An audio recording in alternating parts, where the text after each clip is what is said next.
namaskrityam naram chaiva narottamam devim saraswatim vyasam tato jayam udirayet shanvatam svakata krishna punya shavana kirtana hridantasto hi bhadrani vidunoti srihitsatam nashtaprayeshu bhadreshu nityam bhagavata sevaya bhagavati uttama shloke bhaktir bhavati naishtaki.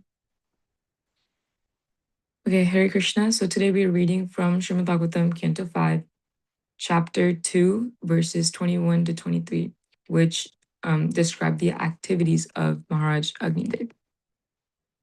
Agnidra. So verse 21.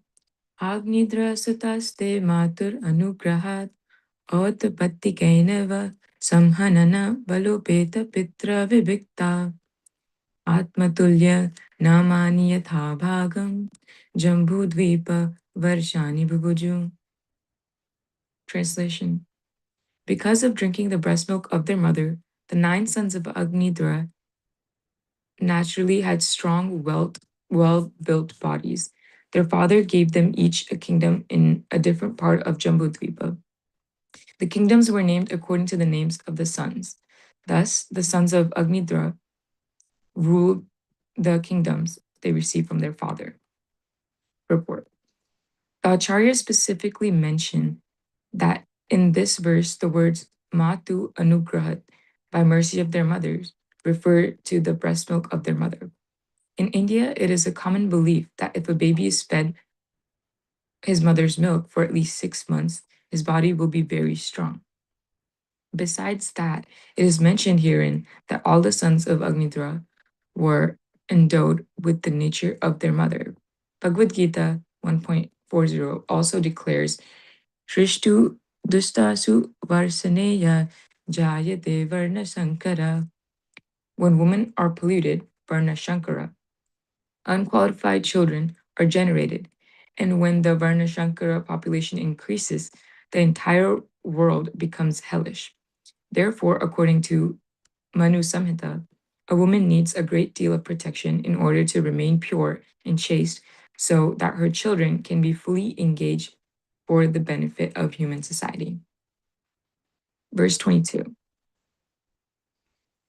Agnidro Raja Tripta Kamanam Apsarasam Evanudinam Adimanyamanas Tasya Salokatam Shrutabhir Avarundha Yatra Pitaro Madayante. Translation. After Purvachiti's departure, King Agnidra, his lusty desires, not all satisfied, always thought of her. Therefore, in accordance with the Vedic injunctions, the king, after his death, was promoted to the same planet as his celestial wife. That planet, which is called Pitraloka, is where the Pitas, the forefathers, live in great delight. Purport. If one always thinks of something, he certainly gets a related body after death.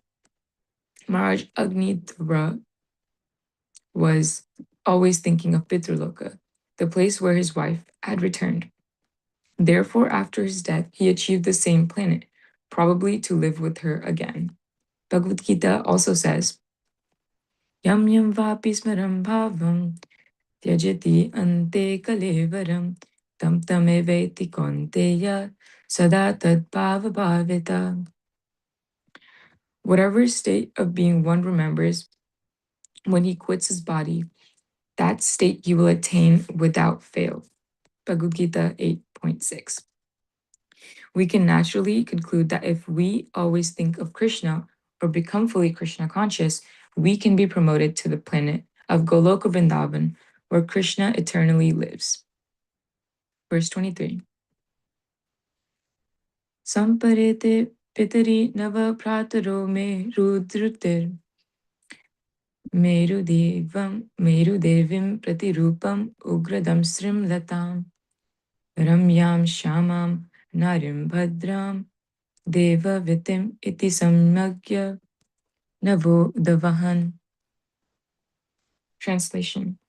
After the departure of their father, the 9 brothers married the 9 daughters of Meru, named Merudevi, Pratirupa, Ugradamstri, Lata, Ramya, Shama, Nari, Bhadra, and Devaviti.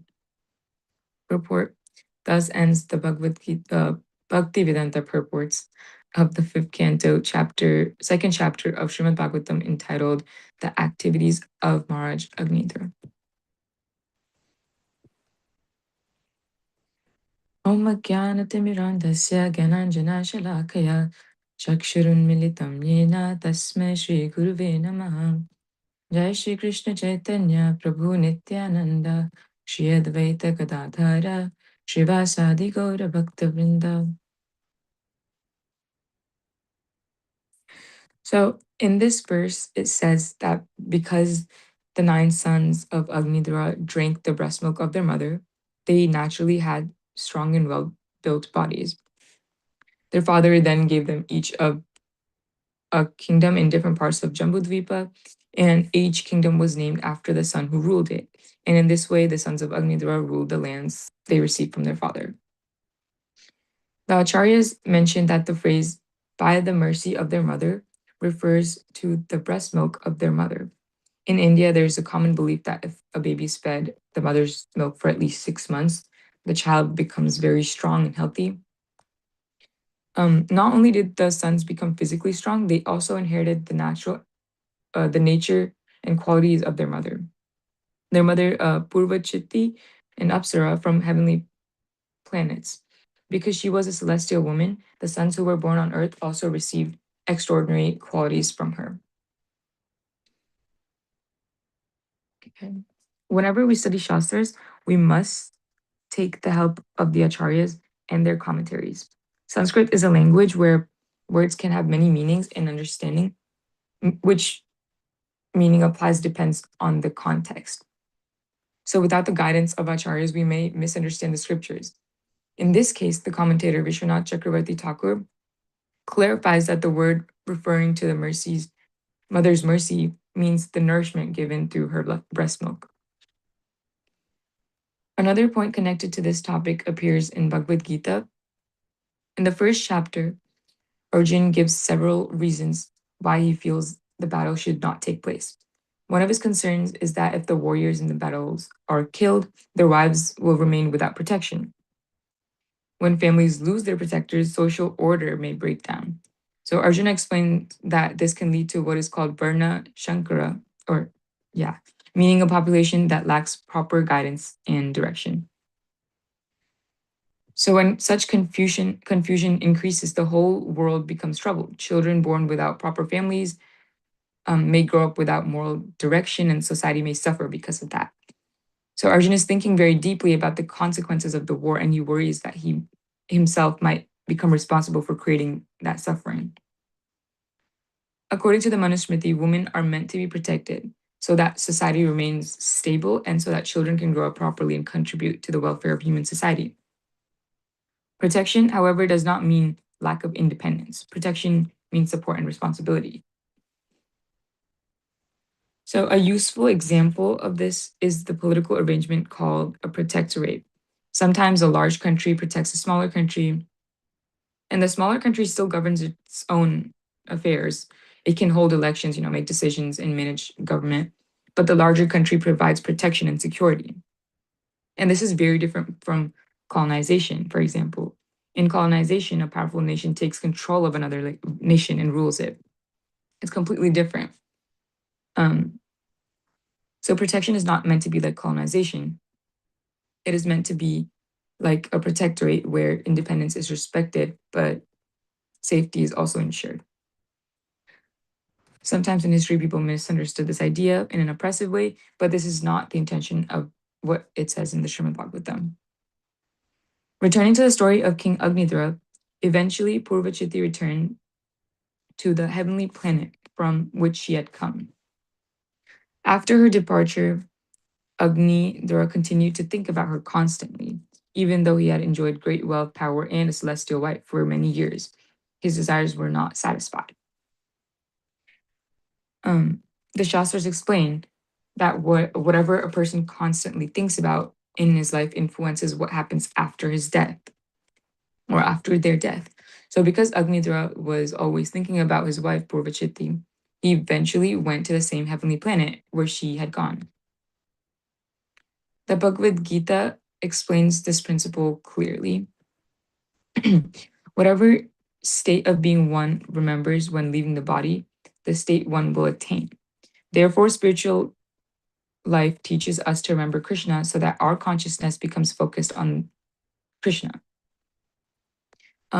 Material desires, however, have a powerful influence on our mind. Desire can describe something that can never be satisfied. It is compared to fire. So when fuel is added to a fire, the fire doesn't become satisfied. It simply burns more intensely. So in the same way, when material desires are fulfilled, they often increase rather than disappear. So because of this, desire is described as the eternal enemy of the living being. The soul naturally has pure consciousness and understands its relationship with Krishna, but that knowledge becomes covered by material desires. And this can be compared to like a light bulb covered with dust. So the light itself is still there, but because it is covered, only a faint light can come through. And similarly, the soul's knowledge is not destroyed, but it becomes covered by the desires to enjoy the material world. In this material world, there is a powerful attraction between men and women, and that attraction drives many activities in society. People work so hard, earn money, build homes, create families only because of this attraction. So, attraction itself is not the problem. Attraction is a natural quality of life. It happens. The difference is the direction of the attraction. In the material world, the attraction is between a man and a woman. And in the spiritual world, the attraction is between the soul and Krishna. So instead of seeking happiness through temporary pleasures, the soul finds fulfillment through loving service to the divine or to Krishna. Another comparison can help us understand the nature of sense gratification. So, sense enjoyment is compared to an itching sensation on the skin. When someone scratches an itch, it feels good, like temporarily. But if you continue itching or scratching, it can make the irritation worse and even, hurt your skin. So, in the same way, material pleasures give you temporary satisfaction, but too much indulgence in material activities can create greater suffering later. So, therefore, spiritual teachings recommend tolerance and self control. So, instead of immediately just listening to your mind and giving in to every desire, you should learn how to regulate the mind and senses. When desires constantly push the mind towards enjoyment, it creates a fire in your heart, like a pressure. Day and night, people would think like, I need to enjoy this, I need to enjoy that. And this constant desire drives their action. But there is a way to extinguish this fire. The teachings of Chaitanya Mahaprabhu describe that the chanting of the holy name of Krishna can extinguish the blazing fire of material existence. So through chanting, the heart becomes purified and then the covering of material desire gradually disappears. Chanting develops in stages. So in the beginning, there'll be mistakes, there'll be distractions, and that's called the offensive stage. So by continuing sincerely, you can be free from those offenses and reach a higher, like a liberated stage. So finally, chanting becomes filled with pure love and devotion. So in this way, attraction that normally pulls the mind towards material enjoyment becomes purified and directed toward Krishna. The life of Maharaj Agnidra shows that even someone with great wealth, power, and beauty can remain unsatisfied if driven by material desire. Real satisfaction comes when consciousness becomes purified and connected with Krishna instead of the material world. Okay, so that's all I have for